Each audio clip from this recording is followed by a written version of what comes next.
Jadi yang selanjutnya, cahaya kepemimpinan yang selanjutnya, pemimpin yang bercahaya atau pemimpin yang berkilau atau pemimpin bintang di era dan masa dia memimpin itu, dia mempunyai batas kehidupan.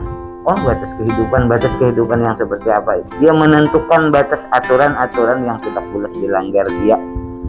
Umpama seorang pemimpin dalam kepemimpinan agama, jangan sampai kita itu masuk di area yang dunia hiburan malam. Nah, itu ada batas kan. Kita seorang pemimpin dalam segi keagamaan, nah kita membatasi, oh ini tidak boleh, ini tidak boleh, ini tidak boleh. Kita menentukan sendiri batas-batas itu. Nah, jadi kalau kita yang menentukan batas kehidupan itu sendiri, tidak ditegur oleh orang lain. Kalau seorang pemimpin sudah ditegur orang lain yang membatasi, berarti kita dianggap orang kita itu tidak profesional, lalai, tidak punya jati diri, tidak punya cara kehidupan yang khusus. Jadi kalau kita pemimpin dalam sebuah keagamaan, maka kita tahu ini batas yang tidak boleh kita langgar. Kita sendiri jangan sampai ditegur. Kalau ditegur bukan seorang pemimpin lagi. Pemimpin adalah orang yang mencontohkan kepada orang-orang di sekitar dia, bawahan atau orang-orang organisasi dia. Jadi tidak bisa kita jangan sampai ditegur, tapi kita menegur diri kita sendiri. Nah, itu. Jadi bisa dipahami kawan-kawan lah, kawan sahabat-sahabat Siga dimanapun berada yang mendengar acara ini. Terus ciri-ciri seorang pemimpin yang berkilau. Kita yang selanjutnya itu seorang pemimpin itu mempunyai jiwa tidak berpura-pura. Jangan berpura-pura lah intinya dalam kehidupan ini. Tidak manipulasi atau pura-pura baik, sebenarnya hati kesal. Tidak pura-pura kesal, sebenarnya hatinya marah banget. Jadi memang apa adanya. Kalau memang ada sesuatu yang salah atau memang apapun itu, jadi jangan berpura-pura. Atau kita kong kali kong kata orang, atau dengan sini berbicaranya seperti ini, dengan orang sini berbicara seperti ini, seperti bermuka dua. Jadi memang kita hidup itu apa adanya saja. Jadi kita jangan dinilai, kita tuh kalau berpura-pura tuh nanti kita dapat image atau cap khusus bahwa kita tuh orangnya bermuka dua, bermuka tiga, apalagi sampai bermuka 10. Sangat sulit sekali, itu udah rusak. Jadi seorang pemimpin memang ada apa adanya. Memang secara bicaranya, apa yang dibicarakan, apa yang dia utarakan memang apa adanya, tidak ada kepura-puraan. Nah, itu pemimpin yang bercahaya atau pemimpin yang berkilau atau pemimpin bintang di masanya. Selanjutnya, lincah dalam bertindak. Nah, jangan lambat. Itu sangat penting seorang pemimpin. Kalau pemimpinnya lambat, maka anggotanya pun akan lambat, anak buahnya akan lambat, orang-orang di sekitarnya pun akan lambat. Kalau memang hal itu penting, kita harus punya ketentuan waktu, agenda. Intinya lincah dalam bertindak, cepat kita. Jadi jangan lambat, pokoknya harus gesit bertindak. Ini harusnya permasalahan ini kita selesaikan seperti ini. Kendala seperti ini kita selesaikan seperti ini. Pekerjaan yang salah solusinya harus seperti ini. Dan cepat melakukan tindakan. Karena sebuah permasalahan kalau dibiarkan terlalu lama, atau sebuah kejadian atau sebuah problem atau sebuah kendala, apalagi kendala itu harus membutuhkan tindakan cepat. Kalau kita lambat, maka secara otomatis permasalahan itu akan membesar. Jadi kalau kita cepat, ekstra lah aktif, maka segala permasalahan akan cepat selesai. Apalagi kasus-kasus penyakit itu harus cepat.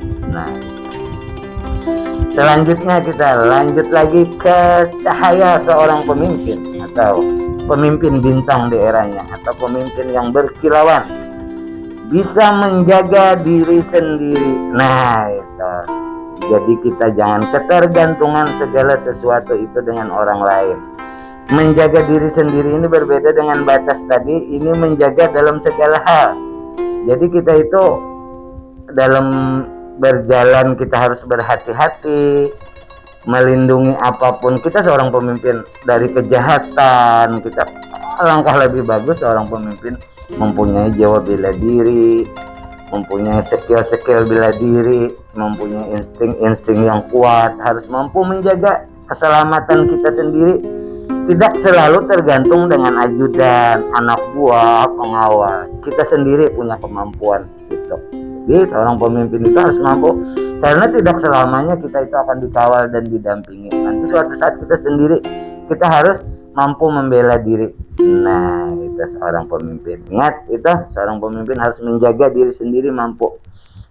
Yang selanjutnya, pemimpin yang berkilau, yang pemimpin yang bercahaya, pemimpin bintang adalah pemimpin yang tidak takut berjuang sendiri. Nah, itu. Di film-film ada yang anak buahnya udah mati di dalam suatu peperangan, anak buahnya sudah tidak ada lagi, mati semua atau terbunuh semuanya, dia mampu berjuang sendiri. Nah, tidak segala sesuatu itu selalu kita dibantu oleh anak buah kita, atau dibantu oleh tim kita, atau dibantu oleh organisasi kita. Kita ada sesuatu atau pekerjaan atau ada hal-hal yang tertentu yang memang kita sendiri yang harus menyelesaikannya, atau apapun hal-hal yang penting yang memungkinkan anak buah kita tidak mampu lagi dalam segi memberi masukan, membantu dan lain hal, maka kita yang akan turun tangan. Nah, mungkin kayak raja-raja dulu turun ke lapangan, memimpin di depan, masuk dalam area peperangan musuh, mampu berjuang sendiri, tidak takut atau apapun, dia berani melakukannya sendiri. Nah, itu mampu berjuang sendiri.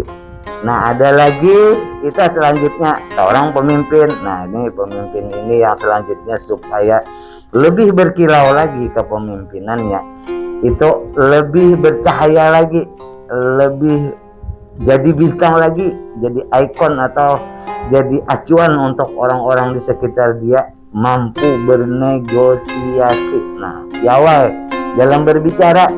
Susah kita kalau ada pemimpin yang pendiam, apalagi introvert, tertutup orangnya, susah diajak bicara, gaya bahasanya susah. Orangnya harus piawai dalam bernegosiasi. Mungkin dari pemerintahan presiden mungkin harus mampu bernegosiasi dengan presiden lain, pengusaha dengan pengusaha lain, ketua organisasi dengan organisasi lain, harus mampu cakap dalam berbicara.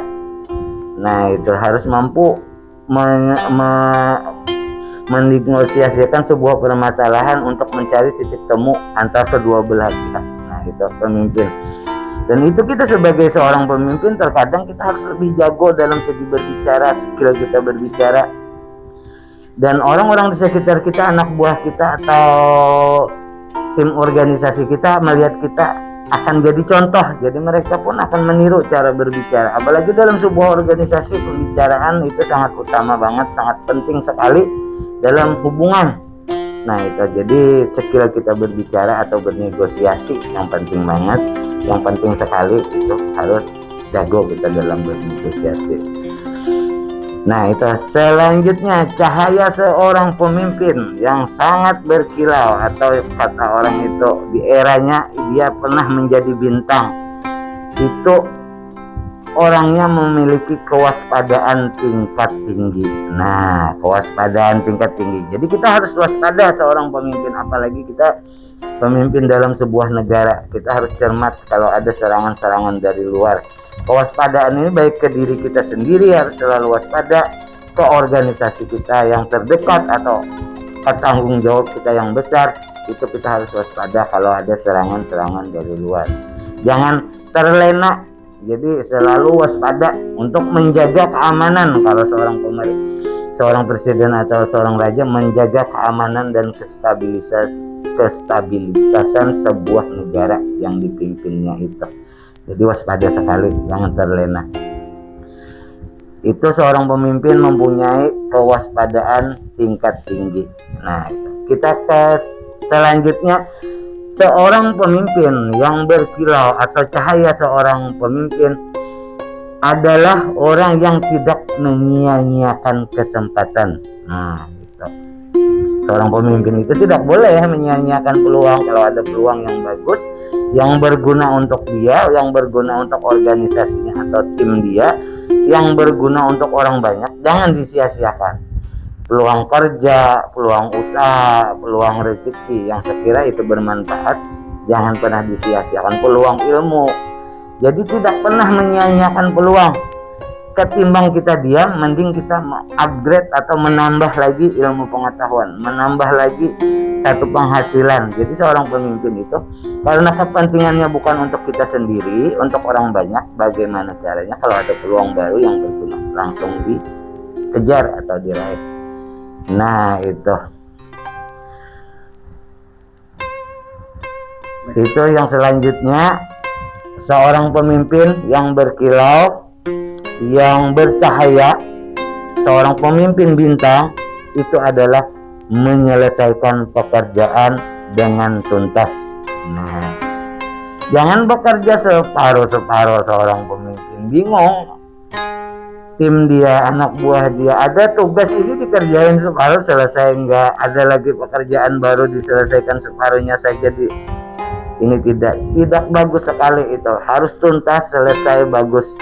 Itu harus, apapun tanggung jawab yang diberikan harus diselesaikan dengan baik. Maka orang-orang, kalau kita dapat tugas sebagai seorang pemimpin di sebuah organisasi, umpama kita menyelesaikan tugas-tugas organisasi itu dengan baik, maka kesan kita selama kepemimpinan kita itu tidak ada pekerjaan apapun yang terbengkalai, atau tidak ada pekerjaan yang tidak selesai, tidak ada pekerjaan yang sampai kacau, karena kita semua selesaikan dengan baik. Nah itu, tanggung jawab apapun diselesaikan dengan baik. Intinya masalah pekerjaan, jadi menyelesaikan pekerjaan itu dengan baik, dengan selesai.